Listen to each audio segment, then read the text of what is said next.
42 segundos. Eso fue todo lo que tardó en desaparecer un buque de guerra entero. Cuando los investigadores enviaron un robot al fondo del mar de Salomón, estaban buscando un barco, pero encontraron una cápsula del tiempo. Los escudos antiexplosión siguen doblados por la detonación. Los cañones antiaéreos siguen apuntando al cielo. Parece que la tripulación se fue hace 5 minutos, pero lo que la mayoría no sabe es que el hundimiento fue la parte fácil. Las imágenes del dron son solo el acto de apertura de una historia de supervivencia tan oscura que la Marina intentó enterrarla. Lo que vio el sonar. El océano es un maestro guardando secretos. Tenemos mejores mapas de la superficie de Marte que de nuestro propio fondo marino. Así que, cuando la tripulación del buque de investigación Petrel se propuso encontrar el USS Juneau, sabían que las probabilidades estaban en su contra. Esto no era una simple búsqueda del tesoro, era una misión para cerrar una herida que llevaba abierta 76 años. La zona que estaban explorando se conoce como las Islas Salomón. Durante la Segunda Guerra Mundial, este lugar era el infierno en la Tierra. Hoy, la superficie es hermosa, tranquila y turquesa, pero debajo hay una pesadilla caótica de montañas submarinas y fosas profundas. El Petrel es propiedad del patrimonio de Paul Allen, el cofundador de Microsoft. Invirtió millones en construir un barco que pudiera ir donde nadie más podía. La estrella del espectáculo es el vehículo autónomo submarino, OAV. Esto no es un buzo con traje, es un robot amarillo equipado con sonar y cámaras 4K capaz de descender a profundidades que aplastarían un submarino nuclear. El 17 de marzo de 2018, el equipo bajó el AUV al agua. La profundidad objetivo era asombrosa, 4.200 metros. Son casi 5 kilómetros de agua presionando hacia abajo. Mientras el robot descendía, atravesó la zona de medianoche. La luz del sol desaparece por completo después de unos cientos de metros. Después de eso, es oscuridad total y eterna. La temperatura baja hasta casi el punto de congelación. Es un mundo alienígena. El equipo en la sala de control observó la señal del sonar durante horas. No vieron más que lodo y rocas. Es un juego aburrido y tenso de esperar. Estás mirando una pantalla esperando una línea recta. La naturaleza no hace líneas rectas, solo los humanos las hacen. Y entonces sucedió. Una forma artificial y definida apareció en el sonar. La sala quedó en silencio. Maniobraron el AUV más cerca y encendieron los focos de alta intensidad. La oscuridad retrocedió y de repente apareció una pared de acero. No era una roca. Era la popa de un buque de guerra. Y allí, increíblemente, las letras aún eran visibles. JUNEAU. Los expertos quedaron en silencio. Normalmente, los barcos que han estado hundidos tanto tiempo están cubiertos de gruesas capas de crecimiento marino. Parecen arrecifes peludos. Pero a esta profundidad, la química del océano es diferente. Hay muy poco oxígeno. Casi no hay alimento para la vida marina. Así que el barco no estaba cubierto de vida. Estaba desnudo. Parecía que lo habían colocado allí ayer. Pero aquí está lo impactante. Cuando el dron se movió a lo largo del costado del barco, el asombro se convirtió en horror. El barco no estaba entero. El metal estaba retorcido y destrozado de una manera antinatural. Placas de acero gigantes, de centímetros de grosor, estaban arrancadas como cartón mojado. El dron sobrevoló la cubierta. Los expertos vieron los cañones antiaéreos. Estaban oxidados, claro, pero seguían apuntando hacia arriba. Estaban bloqueados en la posición en la que estaban la mañana del 13 de noviembre de 1942. La tripulación luchó hasta el último segundo. La cámara se asomó a las aberturas oscuras del casco. Aquí fue donde el silencio en la sala de control se volvió pesado. No estaban mirando solo una máquina, estaban mirando una tumba.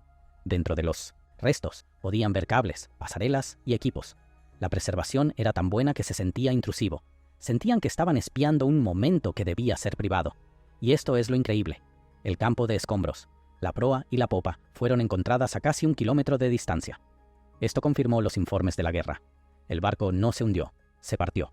La fuerza necesaria para lanzar la mitad de un crucero tan lejos es incomprensible. El sumergible encontró las hélices. Estaban dobladas, pero no por golpear el fondo. Estaban dobladas por el torque de los motores funcionando a máxima velocidad cuando el barco se perdió.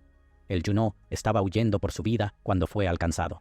Esta confirmación visual resolvió un debate de décadas. Algunos pensaban que el barco había volcado. Otros pensaban que se rompió lentamente. Los restos prueban que fue instantáneo. Los expertos miraron las pantallas, dándose cuenta de que 687 hombres nunca tuvieron oportunidad. Pero, para entender por qué el barco está en pedazos, tenemos que mirar la caótica batalla que selló su destino. El primer impacto de torpedo. Para entender la tragedia, hay que entender el barco. El USS Juneau era un crucero ligero clase Atlanta. Era hermoso, era rápido, capaz de alcanzar 32 nudos. Fue diseñado para ser una plataforma antiaérea, erizado de cañones para proteger portaaviones. Pero la velocidad tiene un precio. Para hacerlo rápido, los diseñadores eliminaron el blindaje. Su piel era delgada. Básicamente, era un cañón de cristal. Podía causar daño, pero no podía recibirlo. En noviembre de 1942, la batalla por Guadalcanal estaba alcanzando su punto máximo. Los japoneses intentaban reforzar sus tropas en la isla. La Marina de Estados Unidos tenía que detenerlos. En la noche del viernes 13, sí, en serio, las dos flotas colisionaron en la oscuridad. No fue una batalla naval estratégica. Fue una pelea a cuchillo en una cabina telefónica. Los barcos estaban tan cerca que no podían bajar sus cañones lo suficiente para golpear los cascos enemigos. Estaban disparando a los puentes de mando del otro. El Juno estaba en medio de todo. Al principio de la pelea, un torpedo japonés impactó en su sala de calderas de proa. La explosión dobló la cubierta y rompió su quilla. Perdió el timón. Quedó paralizado. Pero no se hundió. Todavía no. La tripulación logró alejarse cojeando. A la mañana siguiente, el Juno se retiraba con un pequeño grupo de barcos estadounidenses maltrechos. El sol había salido. La tripulación probablemente pensaba que habían sobrevivido lo peor. Estaban exhaustos, bebiendo café y atendiendo a los heridos. Entonces, el océano los traicionó. Acechando bajo las olas estaba el submarino japonés 426. El capitán, Minoru Yokota, vio los barcos estadounidenses moviéndose lentamente. Alineó su disparo. Lanzó una andanada de torpedos. La mayoría falló, pero uno no. Este torpedo era un tipo 93, apodado Lanza Larga. Era el torpedo más avanzado de la guerra. Funcionaba con oxígeno, lo que significaba que no dejaba rastro de burbujas. No podías verlo venir. Y llevaba una ojiva masiva, casi 500 kilogramos de alto explosivo. El torpedo estaba destinado a otro barco, el USS San Francisco, pero lo pasó de largo e impactó en el Juno. Y aquí está lo aterrador. Golpeó al Juno exactamente en el mismo punto donde el primer torpedo había impactado la noche anterior. Pero esta vez atravesó hasta el pañol de municiones. El pañol es donde el barco almacena toneladas de pólvora y proyectiles. El resultado fue una detonación devastadora. El Juno no solo se rompió, se vaporizó. Una columna masiva de humo amarillo y púrpura se elevó 900 metros en el aire. El capitán del USS Helena, que observaba desde cerca, escribió en su bitácora: «Fue entonces cuando el Juno explotó con toda su tripulación. La explosión fue la más horrible que he visto jamás. El barco desapareció, completamente en 42 segundos. Piensa en ese número, 42 segundos. No es tiempo suficiente para lanzar un bote. No es tiempo suficiente para ponerse un chaleco salvavidas. Apenas es tiempo suficiente para darse cuenta de que el fin está cerca. Las imágenes del sumergible confirman esta violencia. La presión de la explosión fue tan intensa que expulsó el metal hacia afuera. El barco fue destripado desde adentro. La proa y la popa fueron cercenadas, hundiéndose instantáneamente como piedras. La explosión habría sido instantánea. No habrían sentido nada, pero para los hombres en las cubiertas superiores, la pesadilla apenas comenzaba. Alrededor de 100 hombres fueron lanzados al agua. Estaban vivos, pero nadaban en una gruesa capa de combustible. Los otros barcos estadounidenses vieron la explosión, vieron el humo, y tomaron una decisión fría y calculada. Asumieron que nadie podía sobrevivir una explosión así. También sabían que un submarino aún los cazaba, así que se dio la orden: no se detengan. La flota se alejó navegando. Los supervivientes en el agua vieron los mástiles de sus amigos desaparecer en el horizonte. Estaban solos en medio del Pacífico, y flotaban en un lugar conocido por sus tiburones. Mientras el barco había desaparecido, el horror para los hombres en el agua apenas comenzaba. Sin rescate a la vista. Esta es la parte de la historia que te hace enojar. Es la parte que atormenta a las familias hasta hoy. Cuando el Juno explotó, aproximadamente 100 hombres sobrevivieron a la explosión inicial. Estaban aturdidos, quemados y cubiertos de aceite negro. Se aferraban a redes de carga, pedazos de madera y balsas salvavidas que se habían soltado. Esperaban que el rescate llegara en cuestión de horas. Estaban equivocados. Debido a la amenaza del submarino y una falla en las comunicaciones, el mando de la Marina no sabía que había supervivientes. Un bombardero B-17 voló sobre ellos y señaló la ubicación, pero el informe se perdió en una pila de papeleo en el cuartel general. Así que los hombres esperaron. El sol en el Pacífico Sur es brutal. Les ampollaba la piel. El aceite les entraba en los ojos y los pulmones. La sed llegó inmediatamente. Pero la mayor amenaza no era el sol. Era la fauna. Iron Bottom Sound es notorio por sus poblaciones de tiburones. Las vibraciones de la explosión y el olor a sangre en el agua actuaron como una campana de cena. Cientos de tiburones rodearon la zona. Los supervivientes relataron después que cada noche comenzaban los gritos. Los hombres eran arrastrados bajo el agua, uno por uno. Era una lotería macabra. Podías estar hablando con un compañero y un segundo después desaparecía en una salpicadura de espuma roja. Pero el daño psicológico fue peor. Después de unos días sin agua, los hombres empezaron a ver cosas. Sufrían delirios extremos. Algunos imaginaban que veían tierra. Nadaban lejos de las balsas, para nunca más ser vistos. Otros imaginaban que el barco seguía allí, justo bajo la superficie. Se sumergían para conseguir un trago de agua fresca del comedor y nunca volvían a subir. Un superviviente recordó a un marinero que afirmaba tener un coche aparcado cerca e iba a conducir para buscar ayuda. Nadó hacia el océano abierto. Era el caos total. Entre el grupo estaba el menor de los hermanos Sullivan, Albert.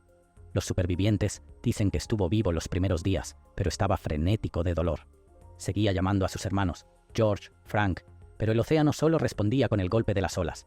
Finalmente, Albert se perdió en el mar.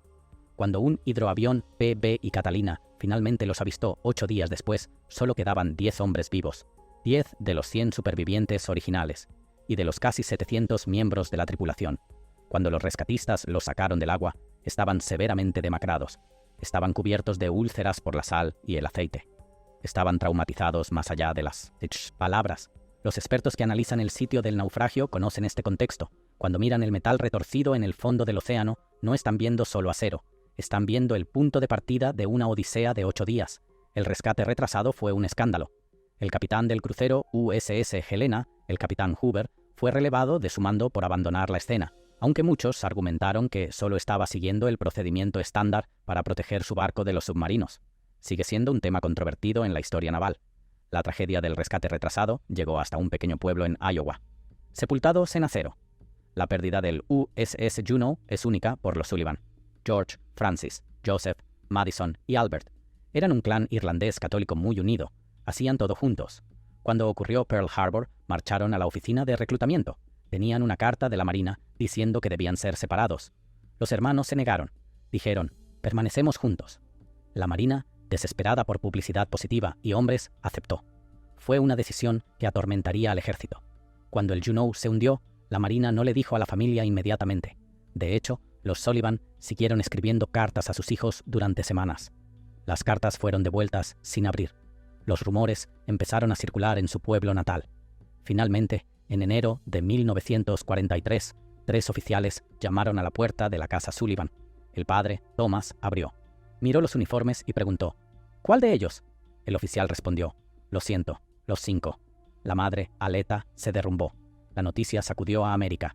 Fue la mayor pérdida de una sola familia en la historia militar de Estados Unidos. Fue una pesadilla de relaciones públicas y una tragedia nacional. Debido a esto, el Departamento de Guerra de Estados Unidos adoptó la política del único superviviente. Este conjunto de regulaciones fue diseñado para proteger a los miembros de una familia del reclutamiento o servicio de combate si ya habían perdido hermanos en servicio. Es la norma en la que se basa la película Rescatando al Soldado Ryan, así que cuando el sumergible llegó al Juno, estaba visitando un sitio sagrado para la historia estadounidense. Las imágenes mostraron el área donde probablemente dormían los hermanos. Mostraron la cubierta del comedor donde comían. Trae una escala humana a la destrucción industrial masiva. Los expertos trataron el sitio con extrema precaución. No tocaron nada. No tomaron recuerdos. Esta es una tumba de guerra. Los Sullivan siguen allí, sepultados en el acero que juraron defender. Pero hay un extraño consuelo en el descubrimiento. Durante décadas, la familia no tuvo una tumba que visitar. Ahora tienen coordenadas, tienen imágenes, saben dónde están los muchachos. El USS Juno no es solo un naufragio, es una advertencia sobre el costo de la guerra y los secretos que guarda el océano. ¿Crees que la Marina tomó la decisión correcta al abandonar la escena o fue un error imperdonable? Déjamelo saber en los comentarios. Si quieres más misterios de las profundidades